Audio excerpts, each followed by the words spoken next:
Hello and welcome to the Good Vibes Film Club, the audio show that's like a book club but with films. Every week we invite you to join our club and watch the films along with us in between the episodes. Not physically at the same time because we don't have enough seats or space. My name is Adam Denby and I'm joined every week with my better half, the lovely, the enchanting, the half awake, Sarah Warner. You look really confused. Because I realised I hadn't prepared an adjective. Usually I think of it like on the go. And then I looked at you and you looked really sleepy. And I have also had some hay fever tablets to combat the pollen, but actually it's also made me feel a little bit sleepy. But I got a cup of coffee here. You've got a cup of coffee. I've got coffee. The reason why haven't you got the non-drowsy kind? Because I've got a big pouch of hay fever tablets in a cup, and they build up over the years. But sometimes they're all different makes and different. Check the dates on them. Yeah. Check the dates. Well, that'll make it less effective, won't it? Because I feel like you use half a pack and then you put it somewhere and you lose it, and then you buy more, and then eventually you have a clear out and you find it, and now you've just got this wad of like hay fever tablets. So you got to check them expiries. They're not that long. Normally by the next year they're off. Have you had a nice sunny weekend? Oh, it's been delightful, hasn't it? If you're not in the UK, we have a Easter weekend. Or is it just the UK? I think it varies. I think other countries maybe don't have Good Friday and Easter Monday off. Maybe they just have one off. Some countries, their Easter is like next weekend, I think. But for us, we've had a glorious heat wave. We're on day 4 of the weekend, and it's been very delightful weather for England. Let's jump right in. So, as always, we will be talking about each film in depth. So, if you haven't seen each film, actually, we should backtrack. What films are we doing? Would you like to announce them? Eternal Sunshine of the Spotless Mind and Howl's Moving Castle. I'd say last week I corrected you and said it's a Spotless Mind, but it's the Spotless Mind. It is. I was correct. If you haven't seen the film and would like to, go watch it. This is your spoiler warning equally. If you're not too bothered about these films but would like to be entertained for the next 60 minutes, stick around. Remember to stay tuned to the end of the show to find out which films we are covering next week. And don't let yourself fall behind. You didn't laugh that time. I gasped. You did. So we're going to jump right into the first film, which is... Eternal Sunshine of the Spotless Mind. Is it? I've written... Oh, no, it's not. That's the other one. No, we're 50-50 chance. We're starting... Go on. Howl's Moving Castle. Let's dive right into Howl's Moving Castle.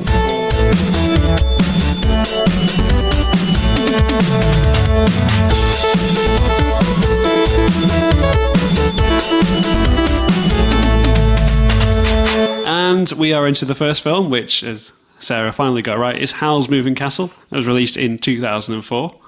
Oh gosh, yeah, it was that old. It's an old film. Didn't look it. No. Looked marvellous in Especially the Blu-ray on our TV. Yeah. Looked marvellous. I'm going to go through the plot first, just to summarise. Let's see. Well, I haven't written like a back of the box list, but I can probably sum it up quite well. There's a sorcerer named Howl who lives in a big castle and it moves about with these mechanical chicken legs. Yeah. Yeah, let me keep going. And there's a girl named Sophie who's been cursed by a witch. She's 18, but she's now got the body of an old lady. Mm-hmm. And basically she sort of goes off to try and reverse the curse. Mm-hmm. Meets Howl and tags along with him with their little gang. Yeah. And then there's loads of other bits, like the country's at war and he's got a fire who's got a curse on him, and they kind of make a deal to, like, if she can reverse hers, then then the fire will reverse as well. Yeah, so there's some kind of spell linking Calcifer, the fire demon, and Howl. And Calcifer says to Sophie, like, if you help me with my curse, I'll help you with yours. And then she just, like you say, tags along in the castle. And then basically some stuff goes wrong. I'm really recapping the entire film, but it goes wrong in the Calcifer starts to die, and it, like you say, it's tied to Howl, and it means the castle falls apart. Yeah. Yeah, and then you kind of find out that the fire, the kind of demon thing is Howl's heart, and he's been separated from his heart. Yeah. But his heart is the fire, and the fire keeps the castle alive. Yeah. Yeah? And when Sophie kind of finds Howl in like a bad way, she has to revive him by putting the heart back in him. Yeah. And then that means Calcifer's curse is broken. Then he reverses it for Sophie.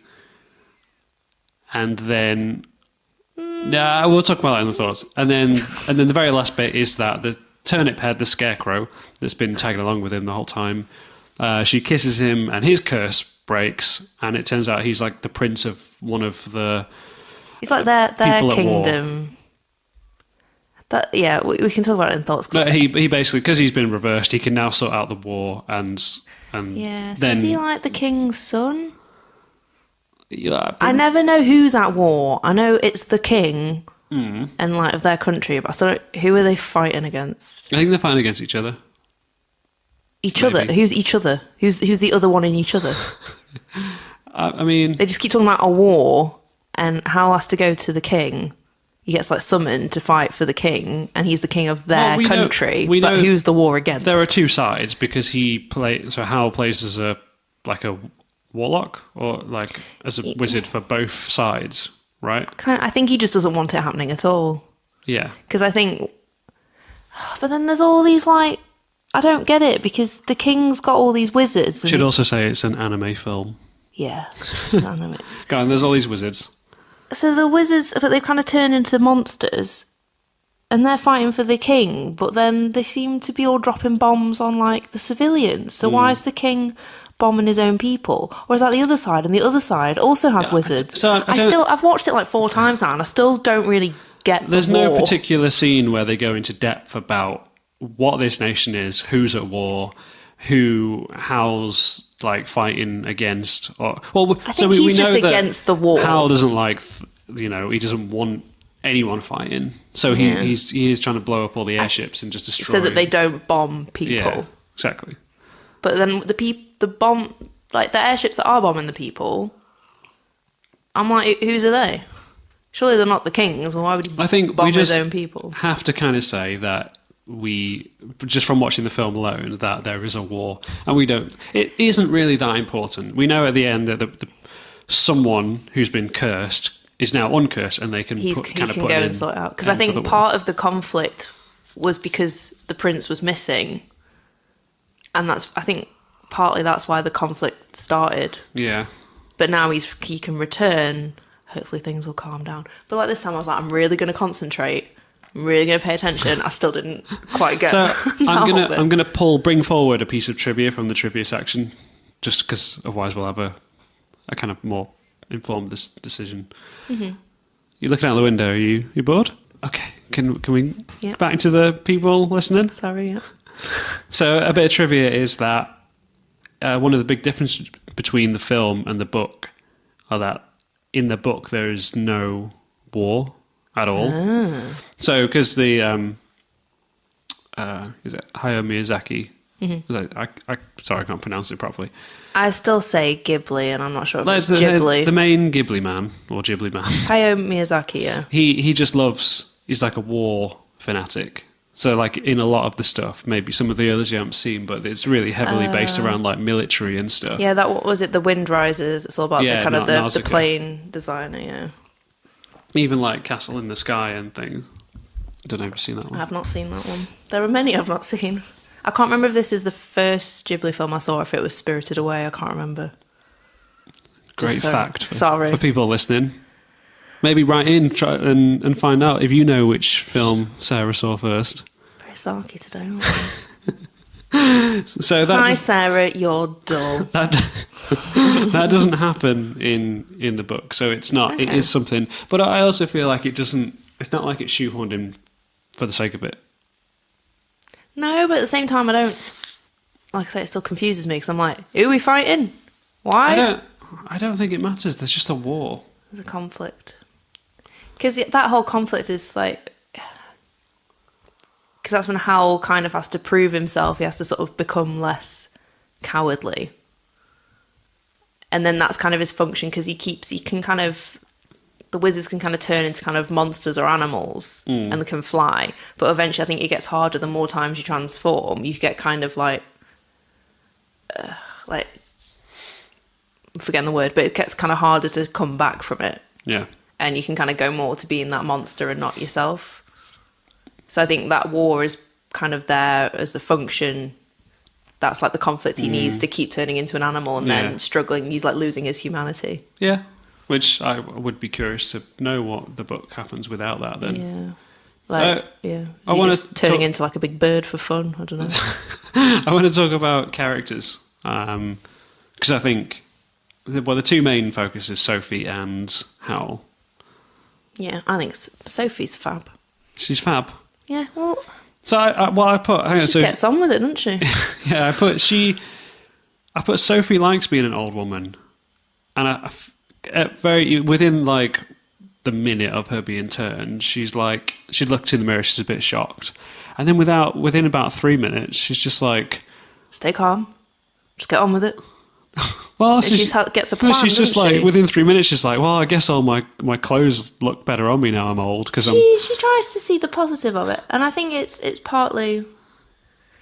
I think as a young woman, because she sees herself as she's plain, so I think, and because she's young, she kind of feels like she's probably quite invisible.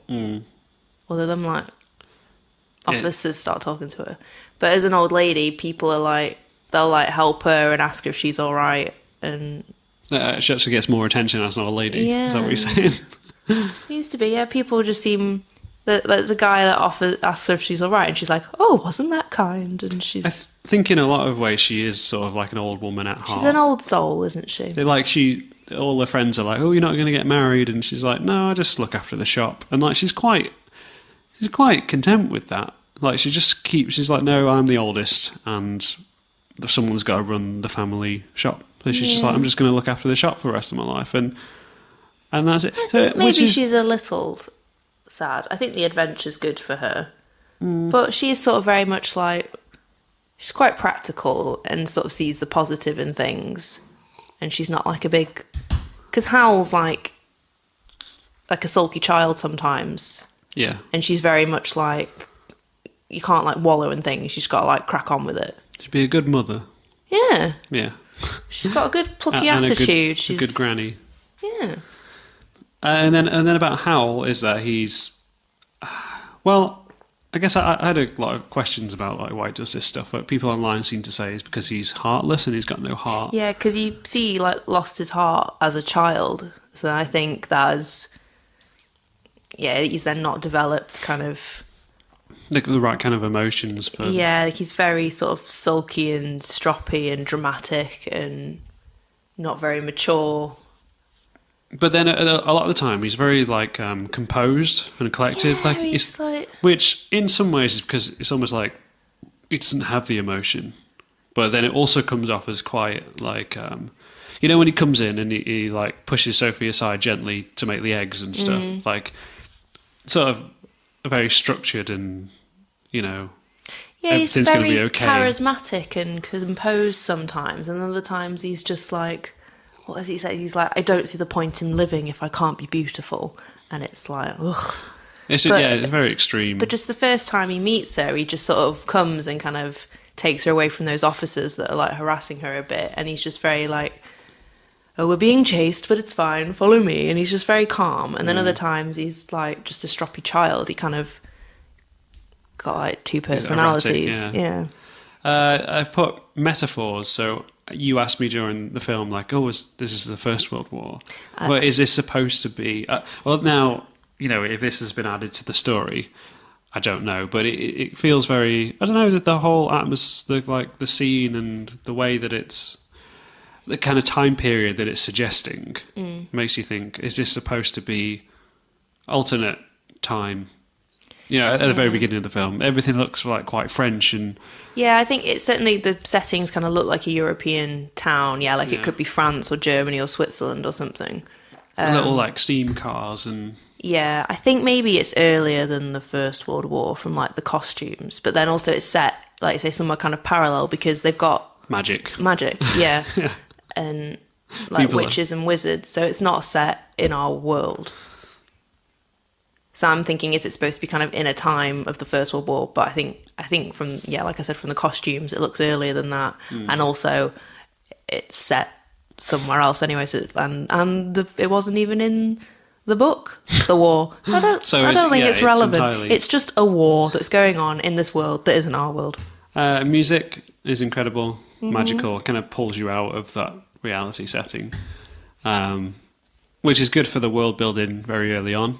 And we can jump ahead to my favourite scene. I've put like where he kind of floats with her over the top. I think mainly not because he's flying, but because of that music, which is a great piece, but it also goes really well with his kind of like the stepping of his sort of levitation with her. Yeah, and you just see all like they're gliding above, and you see all the hustle and bustle below, and they're just like everyone's just like oblivious to them. It's just got this really like lovely music. I think it's good that the curse isn't the first bit of magic that you see in the film as well. And I put it in my problems, but it's kind of like having to introduce. No, we'll get to it. I won't. Okay. Keep people listening for that thought that they really want me to say. I put she doesn't have much of a life to be taken away from anyway. Kind of like not a lot. She's happy running the shop, but there's no. I think she's like content, but there's not a lot of like excitement. But the castle animation reminds me of the Yellow Submarine. Oh. Yeah, just the way that in the Yellow Submarine you've got like animation and then kind of like this papery effect, which is like almost photographs that they then move. Can we say it's a bit steampunky? I've put steampunky because you've got like technology and magic, and it almost feels like, I don't know about the time period, because it feels like they've leveled out where they've got like they don't need the next step in technology because they've got magic. Yeah. In a way, but they've still got like mechanical vehicles and things. But obviously, like a magic missile is going to be better than a regular missile. But then not everyone's got magic, so it's a complicated world. So it reminds me of the Yellow Submarine because of that like papery, like photographs moving. So you've got like regular drawn art. Yeah, it does look different. Yeah. And then you've got like imposed like photographs that have been then like kind of manipulated and moved about for the animation. So I think if you just hand drawn the castle, it wouldn't be as impactful. I mean, no one else probably makes that that link. I know what you mean. Me, I know what you mean. I talked about Howl, and then I've got just the whole thing is like themes around beauty. It's like it plays a really big part in her curse and how it affects her curse. And when the scenes where she changes are usually when someone says like about beautiful or not beautiful or these kind of things. Yeah, I don't really know what determines, because obviously she's old, but when she's in certain moods, she kind of de-ages. And when she's asleep, sorry, I keep hitting my pop shield. When she's asleep, she's like her young self again with like her brown hair. So I don't really know. I don't know if it's like when she's happy, but then sometimes she's an old lady when she's happy. So in the book, this isn't one of my trivia facts, but in the book it really states that those bits where you see a change are actually from Howl's perspective, because he can see through the curse the entire time. Yeah. Which obviously it doesn't exist in the film. Yeah. So when we see her young, that's how Howl sees her. Yeah. But does it happen sometimes when he's not there? Or maybe the film plays with the rules a bit differently. But and my thought about that's sweet. More of like a question around the plot is when she is looking for Howl and she goes through the door and she goes into like the flashback time traveling bit where she sees Howl as a child. When he turns, he gets the heart, the star. He like eats Calcifer. Yeah. And then it comes out of him. Yeah. And it's Calcifer, but Calcifer's got his heart. Yeah. Yeah. She calls out to him and says, "Come find me." In the future. Yeah. Do you think that's why he interacts with her in the beginning of the film and like throughout the entire film? Like, do you think he knows that is Sophie? Or do you think that's just not even a like real time travel? It's just a flashback. Because he does look over, doesn't he? Yeah. Like he's heard her say something. And she says that her words are like, "Come find me." Yeah. So I just wonder, Possibly. because it's not. It's like a little small bit of the film which. I think that's like gone past me before. I've like not really thought about it, and then last night I was like, You could take it as like a pivotal moment of the film, like a twist, like, oh, that's why the entire events are unfolding because of this. he's this moment. found her. But at the same time, you don't have to do that. You don't have to think that. Yeah, but then also, right, he finds her and helps her escape, and then the Witch of the Waste curses her, but then she goes to him. You don't find her. Well, that's my other question as well, because in one of the synopses I was reading, it said, like, she then leaves town to seek her fortune. And when I was watching it yesterday, I thought, why is she leaving the town? I think she says, like, oh, I can't stay around here looking like this, but she just also wanders out into, like, really dangerous mountains. Was she looking for Howl's castle? Maybe, or she's looking for... Or she thinks, I don't know, she can start over, or the waste is where there are more witches and wizards. Yeah. Yeah, I don't know. It's got to be better than sat in a hat shop, just decaying and being old. Yeah, and then having to try and, like, explain it. And she can't, that's the thing, she can't explain it. No, she can't explain She's it. not allowed to. So people, Yeah. I guess she did the right yeah, you could have had scenes where she gets kicked out of the shop and people think she's an intruder, etc. Yeah. Or just leave, because like, she can't tell anyone that it's her. Yeah. Well, she can tell people it's her, she just can't explain. She's not allowed. Yeah, that's like part of the curse. She like can't talk about the curse. But what was I going to say? Yeah, I don't know if she goes looking for the castle, because then when Turnip Head finds the castle, she's like, "That's not what I meant when I said find me somewhere to stay." So yeah, I don't really know what a long-term plan is. Yeah. She's just walking up the mountain. And all the people that she walked past were like, oh, she's going to die out there, kind of thing. Yeah. Maybe she just wanted to end it all. No. I'm old now. My life was boring anyway. No. Sophie's pluckier than that. I don't think that's her attitude. So in my problem section, I've got, in this world, do curses and magic happen all the time? Because we've got like loads of people who are cursed. We've got Howl. Howl, Calcifer, Sophie, Turnip Head. Even the Witch of the Waste is cursed in a way. Oh, they like zap her with some light bulbs, don't Yeah. they? To like drain her. I just wonder if people are waking up in the morning going, oh, they've gone, or they're turned into a vegetable, or... You know, it's like, it's a very problematic thing, that element to introduce into a world, and then kind of not cover what a life is like to live with. Yeah. Well, it must be... Like, we don't find out... Did we find out who cursed the prince? Did he say? No, I don't think so. I think it's just can't sort of remember. probably another bad witch. Because obviously the Witch of the Waste, we know, is like... She's been kind of outcast. So hopefully all the kind of the good... I'm doing inverted commas with my fingers. The good witches and wizards aren't going around cursing people for a laugh. Yeah. But the Witch of the Waste, we know, is kind of a nasty one. And then she gets summoned to the king, and she's like dead excited because she's like, oh, they've like ignored me and like cast me aside, and finally I've been invited, and then they like zap her of her powers. It was all a ruse. I think that there definitely is... people are aware of witches and wizards because like they get summoned to the castle to... We want the wizards to fight on our and side. Howl's kind of got thing. shops, hasn't he? Yeah. So The little boys like... But it's just a weird, like, you know, say life is supposed to be exactly the same as me and you live it now, but then you just add a wizard in and magic. I'd be terrified to leave my house. Is this the same with something like Full Metal Alchemist? Yeah. Where it's kind of set in a similar world, but people can just like do alchemy and they're just like wrecking towns and stuff all the time. But that's a different... That would depend if you're talking about the original anime.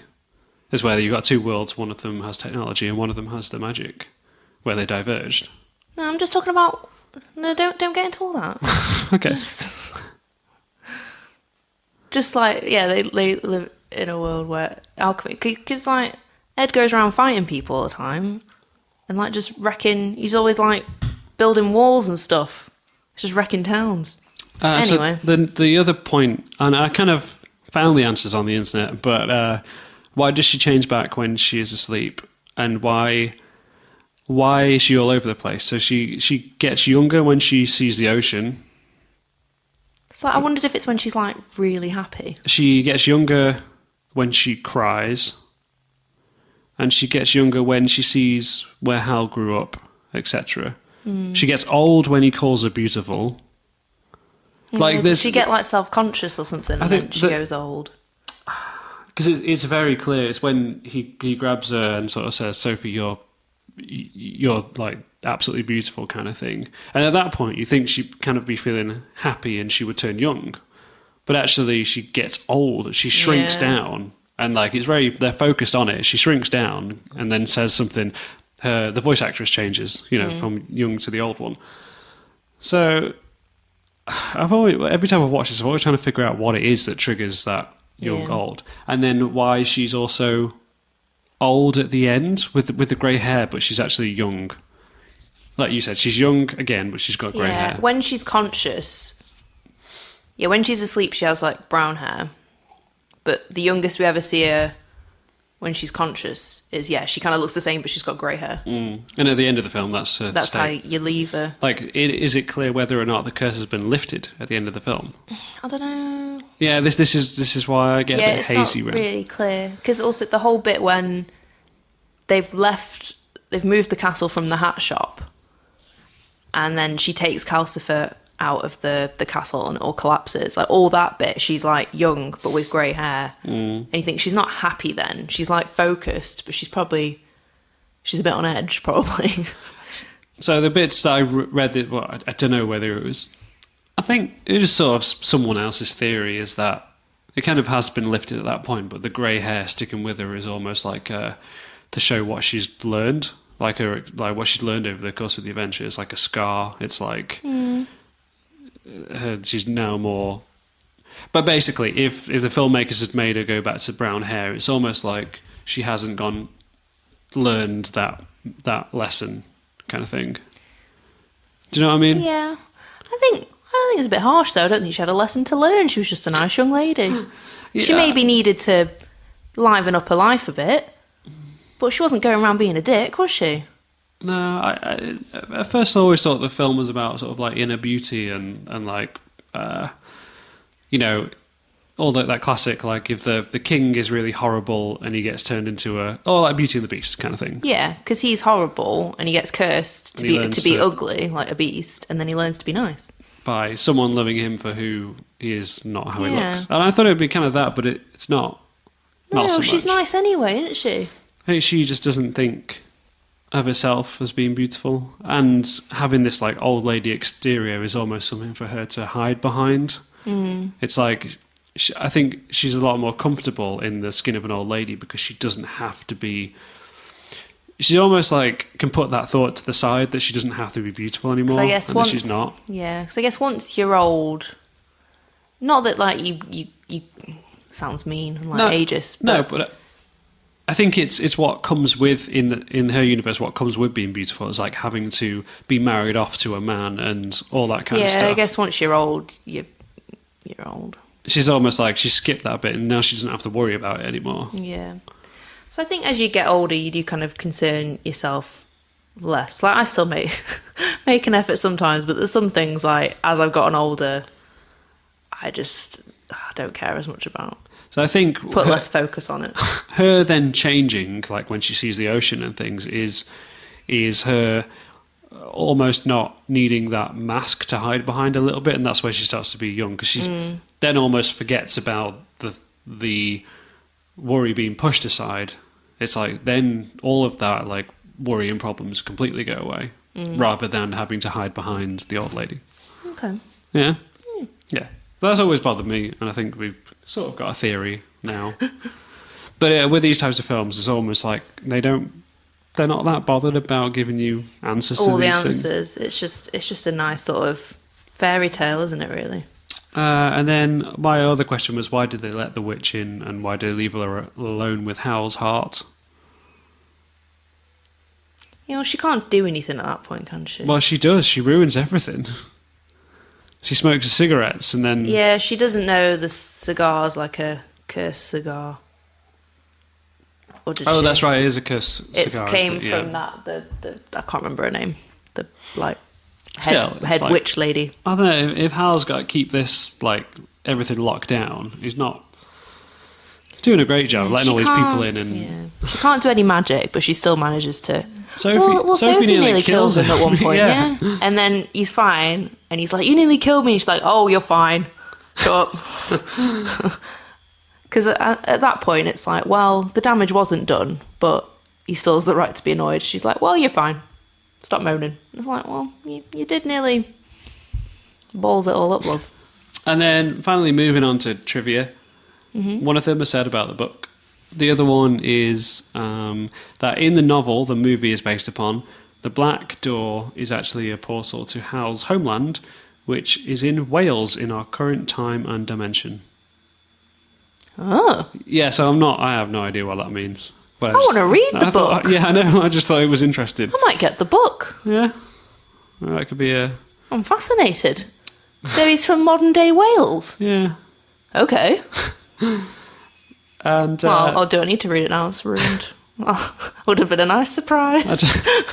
I don't think that's, like, the twist at the And end. he's from Wales. So the third piece of trivia is Howl's castle is quiet when it moves to reflect that, in fact, the majority of the castle is made from paper mache. Did you know that? He's stunned, speechless. What? It's not quiet when it moves. Do you mean in the book? No, I think this is in the film. It makes like industrial noises, doesn't it? I saw a lot of people posting this trivia. Like, I found this on three different sites, and I was like, "Is it? Does it make a noise? Does it not make a I'm noise?" sure it goes like, you know, I it's guess like creaking, I remember like the- steam. Or maybe it doesn't make as much noise as it's supposed to if it was made of metal. It's paper mache. So, yeah, Doesn't sound very practical. no. Any more questions? That's confused me a lot. Maybe read the book and find out. And those of you listening at home who have read the book, maybe write in and tell us, or get the book and tell us what you think. Yeah, I'm gonna. Anything else to say I'll before we look. move on to the next film?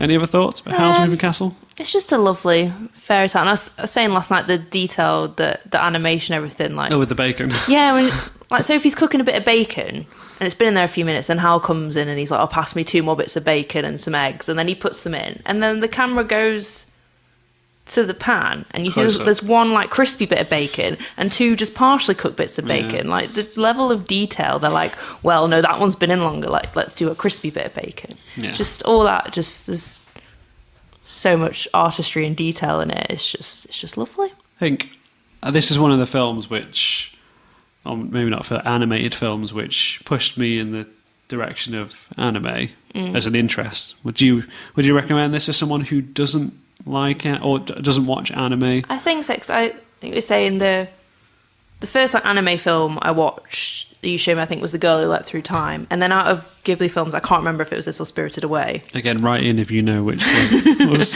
I don't know if I'll ever know, but I think this, because it's like a fairy tale and it is a sort of it is a love story. There's other stuff going on, but I think it's quite, like I bring up Akira. Like I think someone that's never watched anime, don't show them Akira first. Don't start with that. Unless they're a psychopath. Yeah, freaked me out, that film. But or even like Ghost in the Shell, I think is just going to be a bit much. Like, I think I need to watch that again. I've only seen it once, but I think Howl's Moving Castle just kind of Gentle. eases you in a bit more. So it's just like a bit magical more- world Yeah. with not too many characters or complex No, and I sci-fi really. elements or anything. And the characters are just all really good. Like by the end, they've got their little family unit. You know, they've got Calcifer and Marco. Marco's just, I really like him and the relationship with Sophie, and like they love each other, and it's just like a little family. And even the Witch of the Waste is then in there, just this like old lady. Oh, yeah. And it's Nan just in the it's- corner. Yeah, it's just really nice, and I like these kind of love stories where they bring out. I think Howl needs Sophie to kind of show him courage and selflessness, and he kind of grows from that. And then she needs maybe a bit more adventure in her life, and they kind of bring out the best in each other and make this just really nice sort of unit. And I think it's nice. Yes. And Howl's flawed, but he gets there. So you say to someone, do you like Christian Bale films? And they go, yes. And then you go, how's Moving Castle? I There you really go. like his voice performance in this. He's got a... I think he's a bit of a... Is he a bit of a weird guy? I'm sure there was some controversy with Christian Bale. There is with most actors these days. But I Yeah. think like if you just marry up his voice, take his voice away It's and a put the sexy animation voice, together, yeah. you create this character and you don't really associate with that actor. It's almost becomes like... I love it, yeah. Yeah. I love it, I me. love it. I love it, me. Love it all. No, I do. Yeah. And I think it's Billy Crystal's Calcifer. It's just great. It's really good. All the voice performances. And that wraps up Howl's Moving Castle. Yep. Off we go.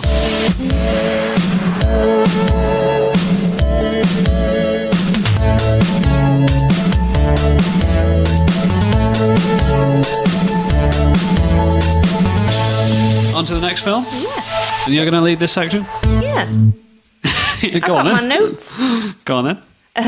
So this is Eternal Sunshine of the Spotless Mind. And Spotless indeed. I think you'd only seen it once. Yeah, once I think. And I had not seen it. No. And I'd been wanting to see it. So I was quite enthused at this opportunity. It's one of the top 100 IMDb films, isn't it? Yeah, I think it was like 80 something. Yeah, that's a hard... I reckon when I watched it, I reckon it was a lot higher up. I think we got a lot more, better films in the last 10 years or so. I guess people forget about this Yeah. and then newer stuff gets voted nearer the top. I was going to say something else. Yeah, I didn't realise it'd been nominated for so many things. Like Kate Winslet had like an Oscar nomination and stuff. It won an Oscar, I think, for like writing or screenplay or something. Yeah. So I didn't know it was so like critically acclaimed. Well, it is. It is. It's like more than I thought it was. Like I knew it was supposed to be good, but I didn't realise it was. So if I hadn't had seen that this much film, acclaim. what's it about? Okay, so it's kind of set in a world like ours, Yep. but you basically got this couple, and it's possible to go have a procedure where you can basically have someone removed from your memories. Yep. So I could go and say, I don't want to remember anything about Adam Denby, and they could basically map my brain and take out all my memories of you, and it'll be like I never knew you. So people kind of do it. I think a lot of the time it's if they've had a relationship and they just want to forget it. They don't want to like work through that pain, because if the memories are removed, they can just move on and they don't know that they ever went through that.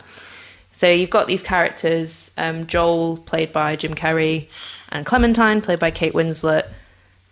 And basically Jim Carrey sort of finds out that Clementine has had Joel removed from her memory. So then he goes off to be like, well, if she's removed me, I'm going to remove her.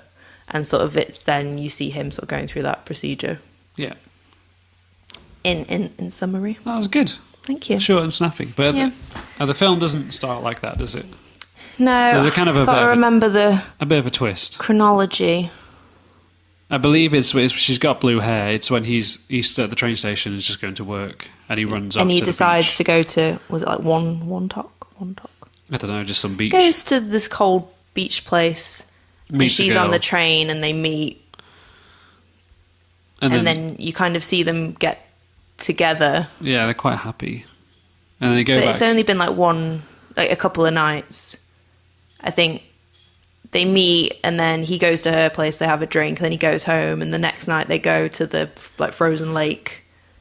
And then after that, it's then you see him. They go to her apartment, and like Elijah Wood knocks on the window. Yeah, and it's he like, says, what you doing doing? here? And then I think it kind of all flashes back. Yeah, and then you realise at the end, sort of the next scene, the beginning is kind of... Oh no, so he gets a card. He finds out the card, doesn't he? No. Right. Oh, no. So they meet, and then Elijah Wood sees Jim Carrey outside of the apartment. It's like, what are you doing? Mm-hmm. And then it's just like a couple of days later, and then Jim Carrey's like found out about it, and then you realise you don't know if this is like in the future. Like you assume this is like we've seen their first meeting, how they met, and then this is like a year later. Because I think it starts on Valentine's Day, and then and they're talking about Valentine's Day again. It but drops then like- by the end of the film, you actually found out that first meeting you see at the beginning of the film is actually them meeting after they've had their memories erased. I think the way you find out, or maybe it's not as much of a reveal, but they mention how they met. And it's different from And how it's you different see from what them you've meet just in the seen it, film. yeah. So you realise that's when you turned to me and said, "Oh, so this is not the first time that it's happening," kind of thing. Yeah. And the reason why I guess they met on that beach is because they've got some kind of feeling that something Pulled towards that area, because that Yeah. is where they first met, on that beach, but in different circumstances. And it's just stuff like you see Joel, he sat with his journal and there's pages ripped out and he's like, oh, I don't remember doing that. And it's because he's actually had the procedure to have his memories erased. Yes. Is that everything in plot, or you what do you think about the film? Because I think a lot of these, like we'd both seen Howl's Moving Castle before. I really liked it. Did you? What did you like about it? I think you can kind of sum it up at the ending. So basically, Clementine and Joel, they get hold of the recordings they made when they went to go have the procedure, because someone at the lab has just decided to send them to everybody. And they start listening to these tapes of them like complaining about each other. And they sort of say, well, do you know what? Like, I don't think, like, you seem really nice. Like, I don't think I would hate all those things about you. And they kind of just decide to like carry on dating or whatever, or start dating. We don't really know because the film ends. But I just think it's a good kind of honest look at relationships, because often, some films you see kind of the nitty gritty of relationships, but other films, like rom-coms, they kind of get together at the end, and obviously, yeah, they'll be happy for a while, but life gets hard. And I think when you're with someone a long time, you love them, but there are things that they do that probably will drive you crazy. And I think anyone that thinks their partner is absolutely perfect and they've never done anything to annoy them, like, those people probably do exist, but they're very rare. Like, you can love someone and they can drive you a bit mad.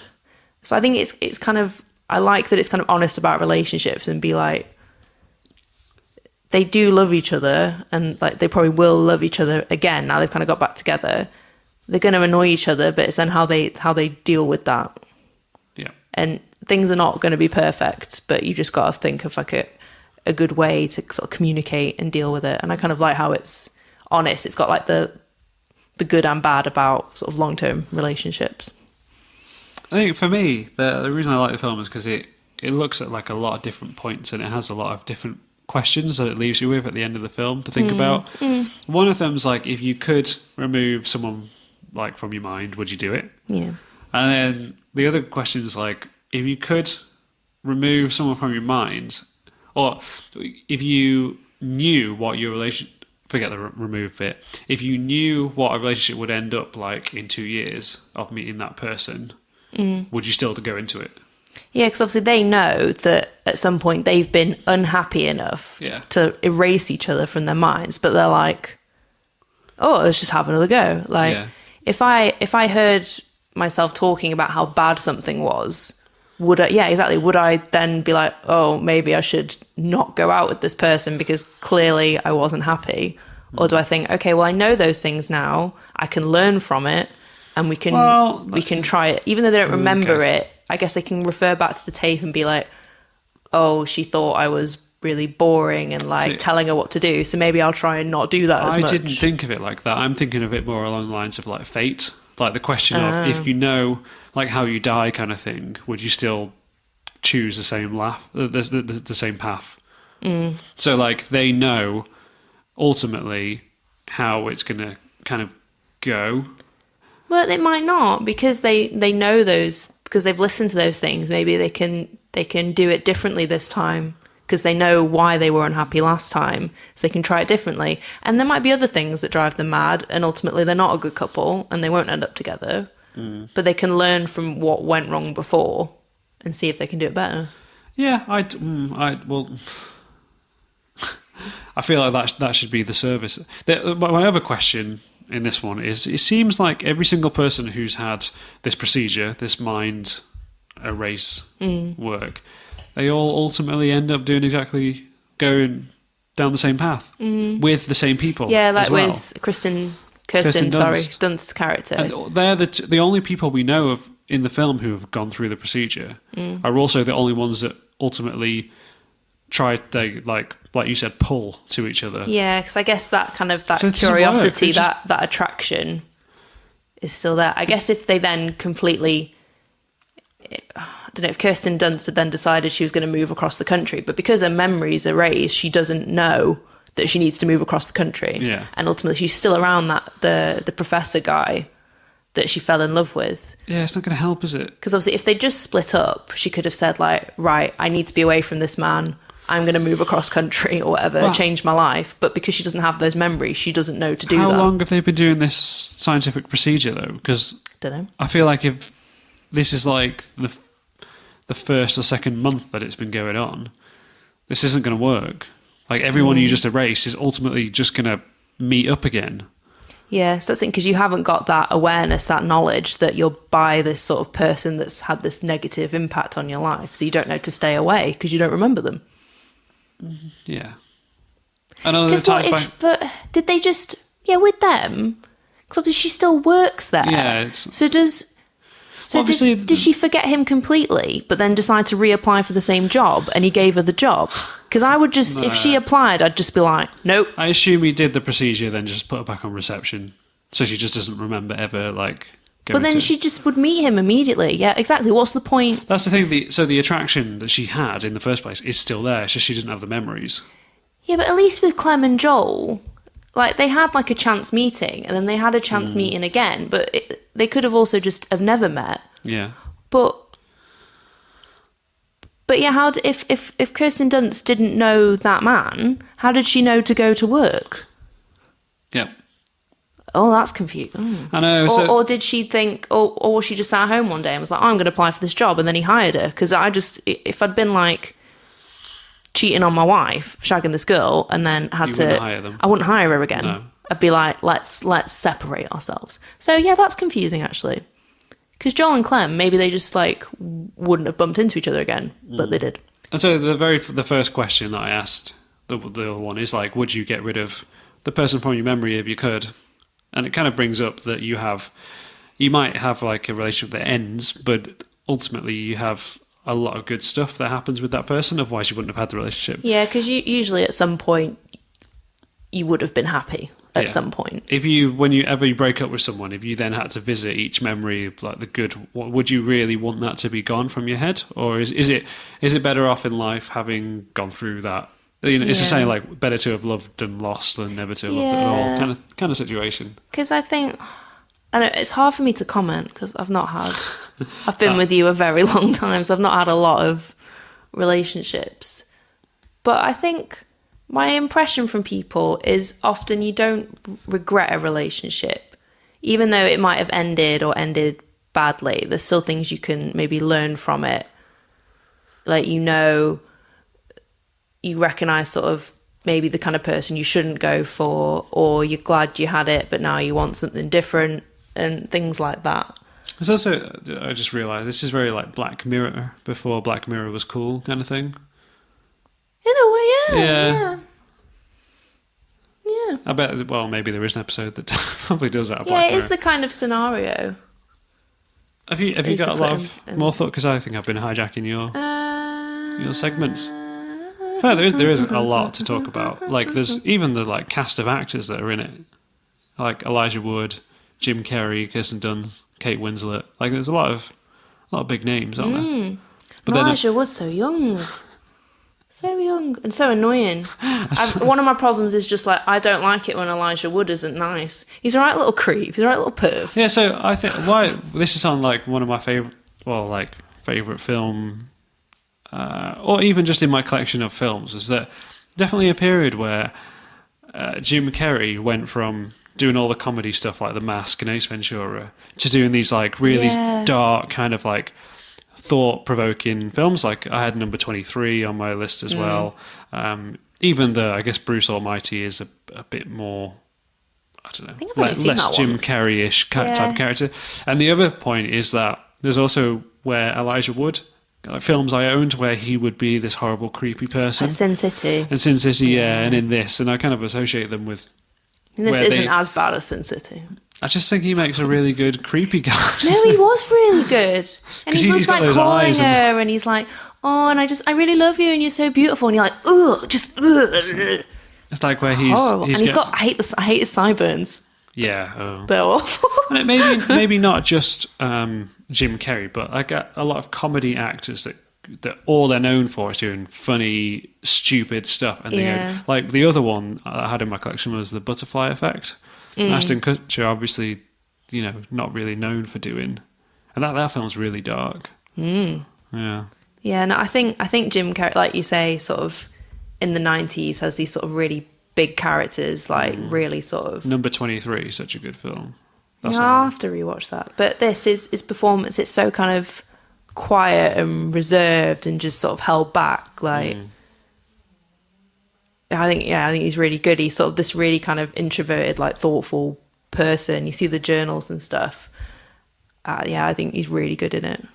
Like, only seen him, like Number 23 I haven't seen for years, but seeing like not that kind of just really like outlandish character. Truman Show, that was the one I was thinking of. Truman Show is such a good film.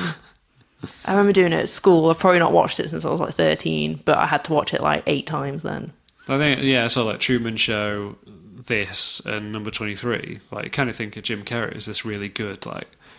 Serious. Kind of, and they all happen to be films that kind of make you think as well. That's what I really like about it.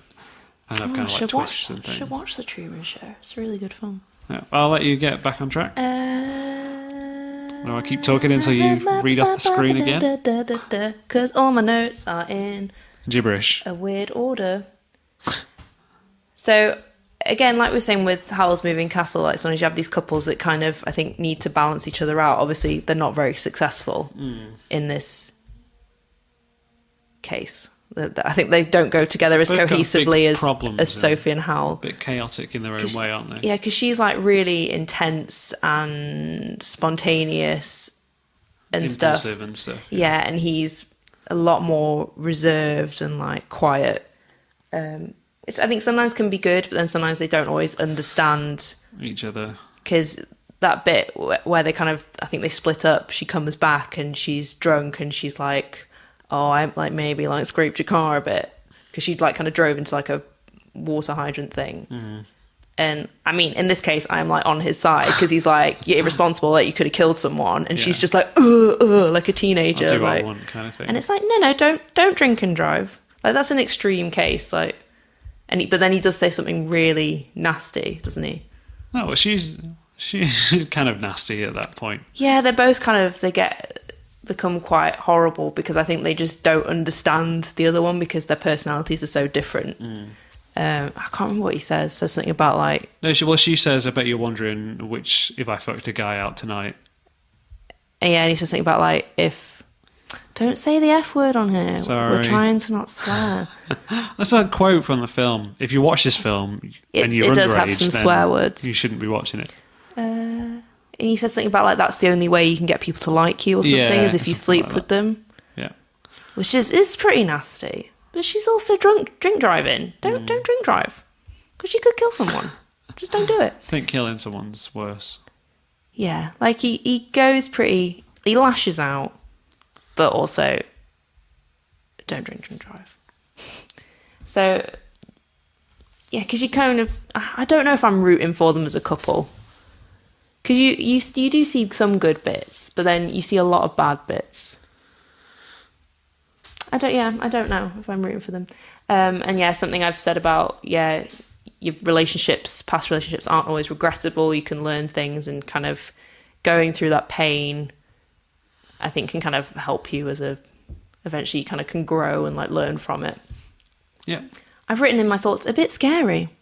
Is it? Because a lot of the film actually takes place with, because when they do the procedure, you're in bed, and then the doctors like just come into your flat while you're sleeping, and they put this headset on you, and it's Mark Ruffalo, another like, obviously he's massive now, like a Hulk of a man, coming in and just doing it all. So a lot of the film takes place of them, you sort of see Jim Carrey going through memories and they're mapping them and trying to erase them, and then it kind of turns into he has Clem and they're trying to run away and he's trying to like hide Clem, I keep calling her Clem. I don't know if she ever refers to herself as Clem. It's just shorter than I Clementine. think he does, doesn't he? Okay. And he's trying to like hide her in memories of like his childhood, so that they're finding it hard to map. Yeah, I love that kind of like Alice in Wonderland type thing where he's really small, Yeah. but obviously it's Jim Carrey and he's really big, so they make all the props really big Yeah, to 'cause make him look small. They didn't reuse really like any CGI, so they like No. built all that. Yeah. So everything was like massive, so he looks small like a Which child. is, I think it's an indie film, isn't it? It's like it's really low budget, and I think it must be pretty low budget. it really reminds me of that type of film, like The Lobster. Is it Lobster?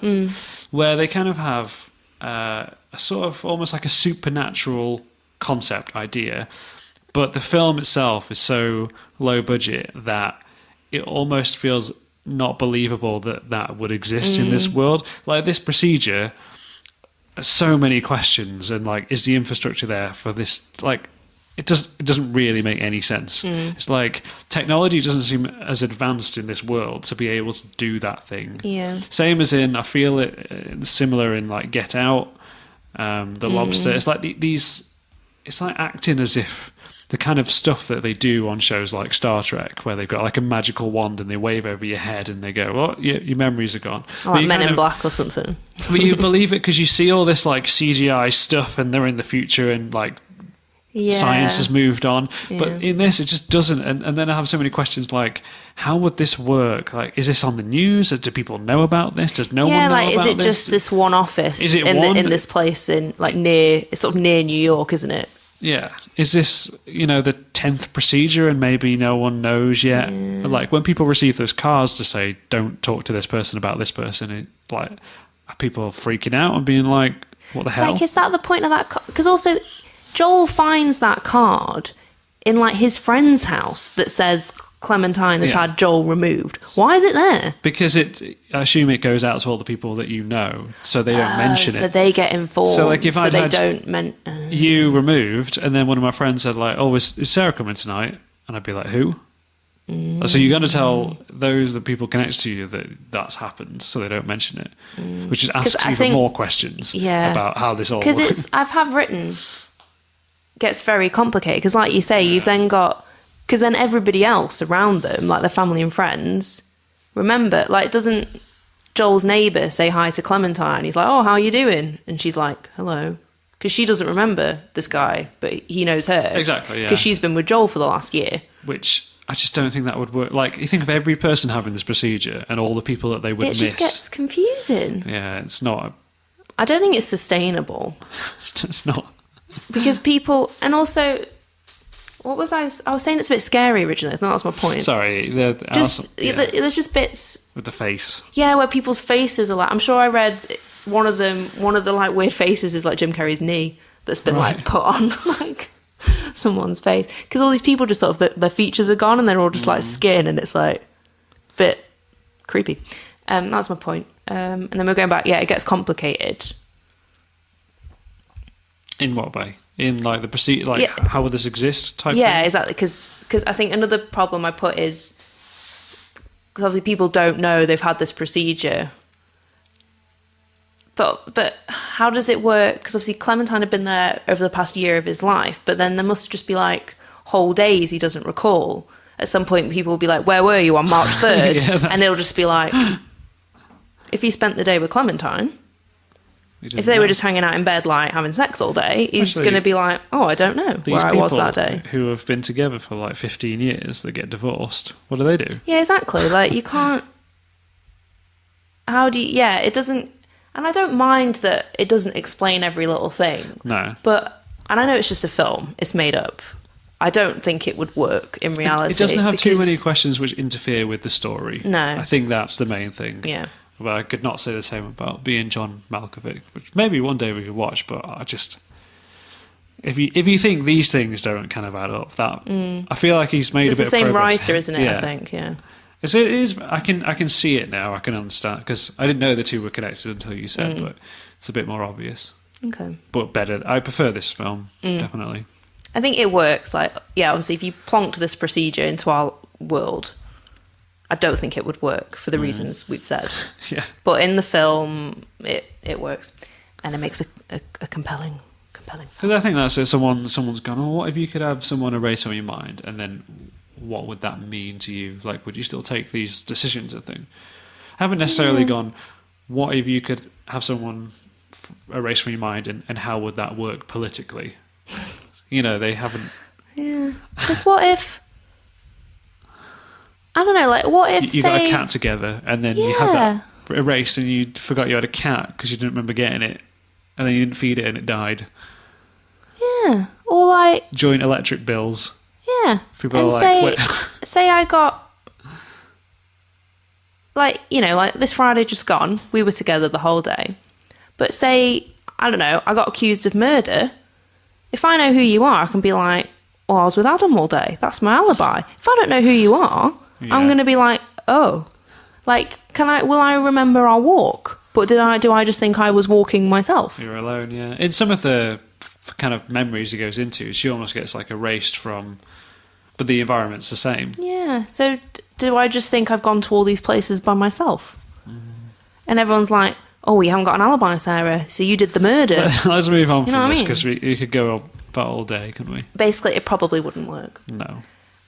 And yeah, I kind of like the way it represents memory. It's interesting, like when he hides Clem and they're like running, because the mapping's kind of going on in the real world, and it kind of turns into almost this like they're fugitives, or like they're escaping from something. So kind of the tone, a bit like Inception, isn't it? Yeah, it kind of changes. They're like running from something. I thought that was interesting. It's cool. I noticed on like when they were going through the library, all the books on the shelves start to.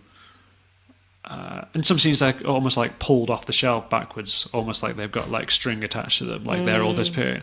Other bits, the covers go blank, so they like got white on them and stuff. And it's interesting because it's not a high budget film, and I was like, that's quite, they've gone to the effort rather than it just being a CGI bit where they like disappear. Yeah, it's like, oh, that's quite hard to do, and that's clever. It's like a little bit of detail.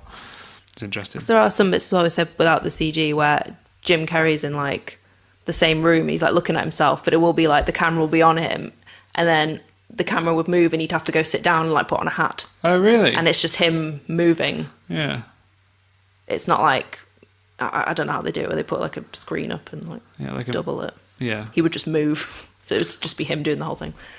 What other thoughts did I have? I did. Well, I guess this is more a question, and then I'll go into like maybe problems, although I think we've kind of talked about our problems, is when he's talking to Clem like in his mind, and he's like, oh, we've got to hide and stuff. It's like she's self-aware. Yeah. It's like the memory. But obviously that's not her. No. It's a memory of her. So he's like made the memory of her like self-aware. Almost like his subconscious manifested into her. Yeah. So that was interesting. What other problems did I have? I think we said about, it doesn't explore like patients being confused. Like we said, like, do they understand why they can't remember last week or whatever? I remember I wrote, because I'm sure I'd seen that the genre was like comedy drama. And I think I wrote a note saying like, it's not very funny. Not that it was bad, but it just wasn't funny. And then after I wrote that note, I then laughed like 3 times. So there were moments that made me laugh, but I wouldn't describe it as a comedy. I think in some places I read that this defined or started the dark rom-com genre. Yeah, because it's not funny, but it's not like... Yeah. It's not Bridget Jones. It's like, even just seeing Elijah Wood being the way he is just a little bit funny as well. Creepy. And then one thing I maybe didn't get was... Because Mary, I couldn't remember her name, Kirsten Dunst's character, she finds out that she had her boss like erased because they were having an affair. She finds out about that. And then she goes back to the office, she reads her file, and then she posts everyone their tapes. Why does she do that? So that they don't end up like she is. So they kind of know that they've done this thing. So maybe to avoid that person to go through it again. No, I think it's... I guess that's the point. If some of these people who have been erased are like happily and have moved on and got married to someone else, then this almost doesn't matter. But with her, if she But if they have she'd gone back to the known. same person, Yeah. then that tape's going to help them. Because it's not always like a breakup thing. In the case of the scientist main guy and her, it was almost like wrecking a home type situation, and it's like getting rid of the problem rather than I've broken up with this person I want to forget. Because I think she still wanted to be with him, but they just couldn't because of the situation. So. But then it's also like his wife kind of knew, and when she spotted them, she was like, "Oh, this again." So I don't know if it's something like maybe she pushed her husband to do as well, to say like, Yeah, she "You need to get rid of this problem for our marriage" or something. But I think so. Not all of the procedures are for relationships, because when they're in the waiting room for for him to have his procedure, there's a whole range of people. Is someone there with like pet stuff? Yeah, someone's like they're trying to forget their dog. Exactly. Yeah. Why? Because I think it's trying to say that some things are just like too hard to live with. But this is the point. Like, obviously they're really upset and they want to get rid of it. But would you want to forget about your dog? That's the thing. If someone's died, obviously it must be so hard going through that grieving process. But then also you lose all your good memories. Yeah. And I think this is the film's trying to like disrupt that kind of loss and death and stuff is all like a part of life, and it's almost saying like, what if you could get rid of that, and actually would your life be better or not? And then if it is better, like with the death, then we should. That's why it's a part of life. Because all these experiences, like, they're part of life and they're part of what, they shape you. And without remembering those experiences, you might not know why you are the way you are. Exactly. So you have to have the good and the bad sometimes. You got to have that pain in life to learn and grow. I think maybe the service offers more, like you could have like an embarrassing memory wiped from your mind. Maybe you don't lose the person. Yeah, is it specifically people? Is it always people, or is it just selective mapping of memories and just take them out? Because maybe, I guess it would depend on the embarrassing memory though. Because obviously, if it's like, I don't know, you did something stupid at work. Yeah. I don't know, like if I like pooed myself in the office at work, obviously I could forget it. But everyone else is still going to know that I pooed myself. Yeah, but it wouldn't be as bad. It's like when you hear a story of something bad that's happened to someone else. Like it's never as bad as if it happened to you. But then if you don't remember it, then it's almost like it is someone else. Yeah. No. Anyway, I keep pushing on because I meant no, as in like I don't get what you're saying, but we'll move on. Other people will. It's fine. I think that was it before trivia. I press down and it goes up, and now I press up and it goes up. I think that you saying that is going to be on every episode going forward. I can't use the Mac. You can do it. I just want me Windows. Right. You ready for trivia? I am. I think maybe you know this already because you mentioned it. Jim Carrey is in it. No. So you can use Clementine's hair colour to track what phase of the relationship they're in. Mm-hmm. So green hair is for their first meeting, red for fantasy scenes. So I guess that's when they're like in his memory and she's getting a raise. And orange for, the wording here is full on affair, but I think maybe just when they're together. I think just orange is like when they're together. Like it's not an affair, they're just going out. And blue is like post-cleansing reacquaintances. So after they've had their memory wiped and then they meet again. Because at the very beginning of the film, she's got blue hair and you find out later that's actually their meeting after the erasing. Yeah. That's my first bit of trivia. I did think, like, that's, watching it, I was thinking that's a good way. They're basically communicating what time it is based on the hair. Yeah, and I think that adds, like, rewatch value to it as well. You sort of go back and notice these things. Yeah. I think I figured out pretty... Again, I don't know if it's a twist or reveal, but I figured out pretty early on, like, when you see them first meeting, that's not actually their first meeting. Because he mentions, I don't think it's a reveal. Because he says about, I don't remember ripping these pages out. And I'm like, it's because you've forgotten. Next so, one. yeah. One version of the screenplay ends with Clementine and Joel sort of, where they keep endlessly erasing each other. Okay. And it ends, in the last scene, Clementine's, like, old, and she visits the doctor, and it says the screenplay calls for the audience to see a computer screen showing a list of 15 dates of previous erasures going back over like 50 years, all of them involving Joel. Okay. But then they decided like to change the ending so it was a bit more upbeat, because that's quite sad if they just go through their life and keep erasing each other, but then keep coming back together and then having to delete that pain over and over. I think it's the same. That goes with my theory about like, can you change fate type thing as well. Like, because in that scenario, they kept being pulled back to each other just to like drive each other mad and delete each other again. That's interesting. Yeah, but I think that would have been a lot more sad. I felt it did have a positive end. Like, there was hope. I didn't know if it was trying to communicate that they were like this ignorance that everybody thinks doesn't matter like what the pitfalls are going in. They're like, yeah, but surely that won't happen to me. I'm going to be fine this time. Like, I reckon we can do it better, and almost it never is going to be better. But everyone always wants to believe in their head that it's going to be fine, even though they know they've got the facts from themselves telling them it isn't. Yeah, people would rather go with their own ignorance and belief that it's going to be fine. Yeah. My last one is the small computer hooked up to the headset that's doing the memory erasing is an old Amstrad PPC 512 or 640, which was manufactured in 1988. And this computer had a reputation, so this is the fun bit, of having a limited memory. Tish. Well, that was a fun... I know you like your kind of computer video game console facts. I was going to say, like, and it also appears in Steins Gate as the computer. No. But it has a small memory, which makes sense because a lot of the film is about memories. I mean, every computer has a limited memory. Well, this one has a reputation for having a very limited memory. Okay. Aha. So, have you got anything else to add? I've interrupted you all the way through with all my thoughts, so I think that's... Was it what you expected? I thought it would be, because we only see them like we see. This is the first. Well, see, we don't. Obviously, you have that alternative screenplay where they kept erasing each other. I thought the film would be you'd see them erase each other several times. A lot more, okay.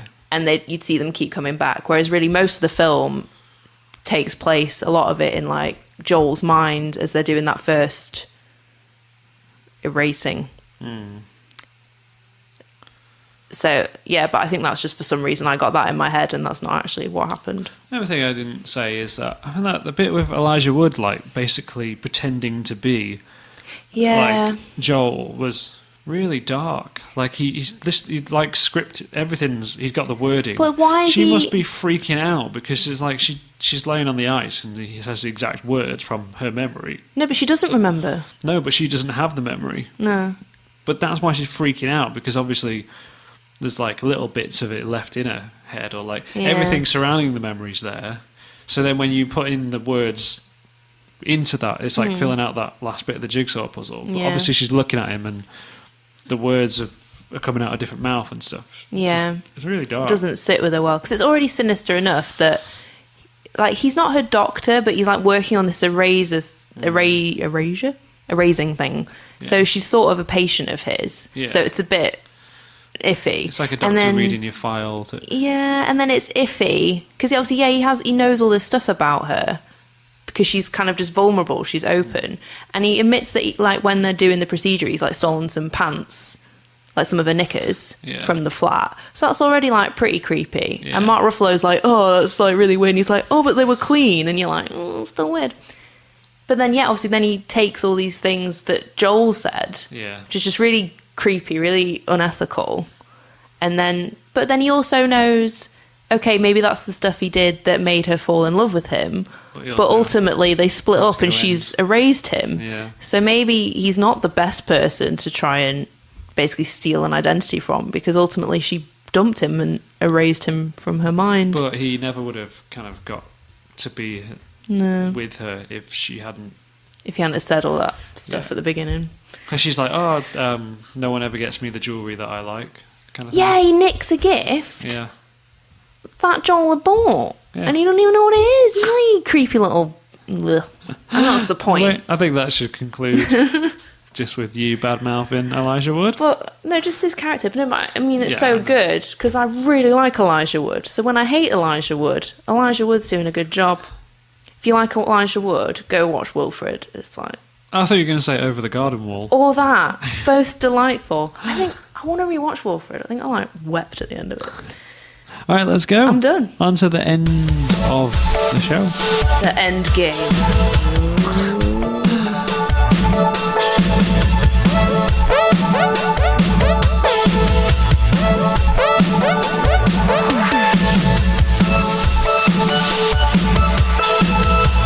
That was the end of episode 11, which was one of our best ever. Would you agree? I quite enjoyed that one. Yeah, I thought we were quite good today. So Maybe not. People might not agree. You can support us on Patreon at patreon.com/goodvibesfilmclub. You can follow me on Twitter at Cosmic Onion, which some people are. So if you aren't following me, then I'm not. Then do so. And maybe Sarah will eventually. I need to get Twitter. I'm not the only millennial without Twitter. You can send an email to fanmail@goodvibesfilmclub.com and also leave us a review on iTunes. Tell your friends. The other thing is, if you haven't subscribed, then you can subscribe. I know some people are just kind of strolling across it on the internet, listening to an episode and then not listen to the rest. But if you wanna get the whole backlog of episodes, then hit that button. So Sarah, which films or film are we doing next week? We thought it might be fun because this week Avengers Endgame is being released in the cinema. I think the UK did it before the US. Maybe we do. Well, it's coming out Thursday here. You can go see it Wednesday night. They're never for me. I don't want to go watch a film at midnight. That's when I go to bed. So we'll do I guess, half the show of non-spoiler and then the other half of definite spoilers. So yeah, you've got both. For those people who have watched it and then want to hear kind of discussions about it, you can go watch it. Yeah, we're kind of being lazy really because it's out this week and we want to go see it anyway, and we've got stuff on at the weekend, and we thought, or we'll just watch Endgame and talk about that. Yeah. It's all just to fit in with our busy lives. So if you want to hear our impressions on Endgame, then tune in next week for more. I bought the tickets. We gotta go book the tickets. Maybe this will all backtrack if it's sold out everywhere. Then we'll just speculate of what we think it is like. Okay, that's all for now. You want to say goodbye? Thanks for listening, everyone. Bye. Bye.